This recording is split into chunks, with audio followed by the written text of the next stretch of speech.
Hello everyone. General reading muna po tayo for this weekend.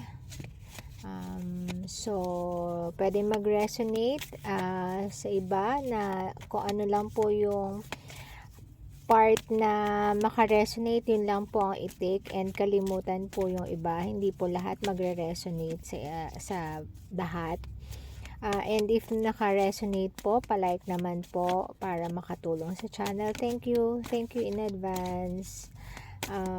Heto, para sa lahat ng signs, lahat ng collectives, for the weekend, June 29-30-2024. So, all signs. 3 of Pentacles, 10 of Pentacles. Oh, puro 7 of Pentacles. Wow.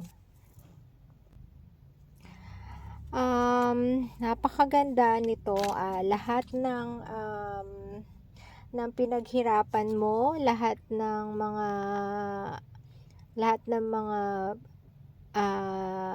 pinagtrabahuan mo, magpe-pay off na. Ang tagal mong hindi mo rin madaling nakuha ito, pero nakuha mo na. So ang ganda-ganda ng card mo. Ito, clarify natin. All signs po ito. Page of Swords. Page. Pwedeng bata, anak, pwede rin. Yan. Napakaganda ng iyong current energy. Ayun lang, may hindi natin alam kung temptation to, kung ano ba yung gumugulo sa'yo. Merong gumugulo sa'yo. Maaaring ikaw tong High Priestess. So, ibig sabihin, may intuition ka. Page of Swords, may hinihintay ka. Okay? May hinihintay ka. 6 of Wands. Maganda ang ano mo. 7 of Swords. Knight of Swords. Oh, may Libra energy. Yung iba sa inyo, parang pakiramdam ko ay na-betrayed or na ano ba sa Tagalog yung betrayed? Parang na-traidor, ganon. Maaaring naninimbang ka pa hanggang sa ngayon. Parang biglang may dumating, and then parang sa iba maaaring pwedeng third party, pwede naman ding hindi, o basta biglang may gumulo. Kung relationship ito, maaaring nagawan ka ng hindi ka nais-nais ng partner mo. Kaya itinuon mo na lang sa trabaho ang attention mo dahil sa betrayal na nangyari sa iyo, na ginawa sa iyo. Maaaring may age difference kayo netong connection mo na to. Ayun, so binaling mo na lang sa work and nag-succeed ka naman.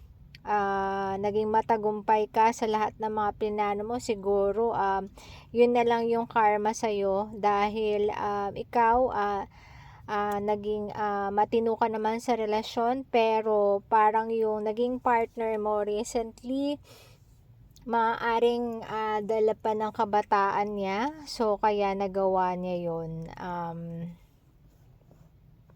So, dahil sa nangyaring yun, naninimbang ka pa rin. Kaya hanggang sa ngayon, sa kabila ng tinatamasa mong tagumpay, naninimbang ka pa rin. So, eto, hingi tayo ng gabay sa magre-resonate. So, sa hindi,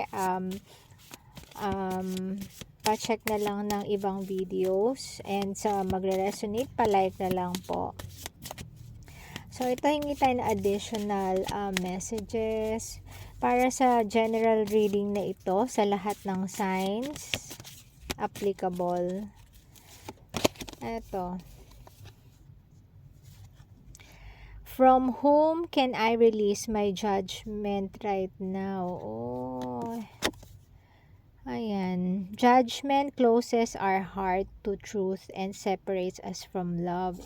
It binds us our fear and holds us in shame. On whom are you placing judgment right now? Is it someone in your life? Is it yourself? Release the shackles, drop the expectations, and be grateful for what is. Look at the person you are judging as if you are looking at a small child. See them learning and growing, falling down and making mistakes. See their desire to be loved and accepted. Add even more grace to open your heart to this truth. When I lift the judgment from myself and others, I uncover my own truth. I am love. I am whole, I am limitless, and so are they. Ayun. Katulad nga nito, may age gap kayo nitong recent partner, and oo, na betrayed ka. Pero 'di ba, ikaw rin naman ang nahihirapan, and lahat naman tayo nagkakamali, and bata pa nga siya. If siya yung bata, kasi dito siya yung bata sa sitwasyon nyo, and of course prone siya sa mistakes. And dito kasi victory pa rin to. So mukhang ikaw ang pinipili, pero naninimbang ka kasi alam mong naloko ka niya. So iniiwasan mo siya, inaalis mo siya sa buhay mo, pero naninimbang ka pa rin kasi mahalaga siya sa'yo. So yun ang additional advice. Nasa sa iyo na po kung ite-take mo to, or of course sarili mo, gamitin mo po ang sarili mong gut feel. Kuha pa tayo ng messages, additional messages. Ano ba yung nafe-feel niya sa na ginagawa niya sa'yo? Ano ba yun? Ano ba yung nafe-feel niya or nasa isip niya? Para namang parang dito, parang nagkamali nga siya. Parang ganun, parang hindi niya sinasadya. Ayan, ito ang nasa isip niya. I want you. Just being near you is intoxicating. O yan. I will wait for a sign from you. O, iniintay ka nga talaga niya. Yan. So, you don't know how hard it was to let you go. Ayan. So, ayaw niya, pero iniiwasan mo siguro siya. So, hinayaan ka muna niya. Pero nag-iintay siya. Gusto ka niya. So many things remind me of you. Yan. So, nalulungkot siya sa nangyari. At, hingi pa tayo ng final message para sa reading na to. Hingi po tayo ng final. King of Swords. Ayan. Queen of Cups. Ayan, Wheel of Fortune. Yung current situation nyo, iikot naman siya. Hindi yan nandyan lang. So, King of Swords, medyo pinakita mo na cold ka sa kanya. Pero, hinahanap mo siya. Ngayon, dahil naman siya, mahal ka niya, hindi siya gender specific po. So, kung ikaw girl, boy ito. And kung boy ka, girl naman itong Queen of Cups. So, mahal ka niya. Pero dahil iniiwasan mo siya, binabago niya yung mundo niya. Pinipilit ka rin niyang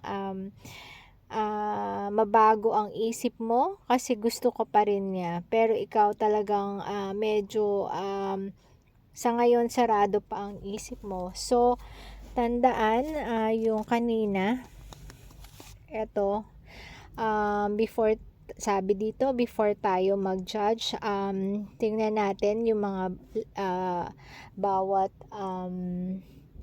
sides, and tingnan natin na yung mga iba is parang bata na pwede pang magkamali and maaari din namang makorek. So, ayun, ang general reading natin. If mag-resonate po sa inyo, palike na lang po. And thank you in advance. Have a great weekend po, and God bless.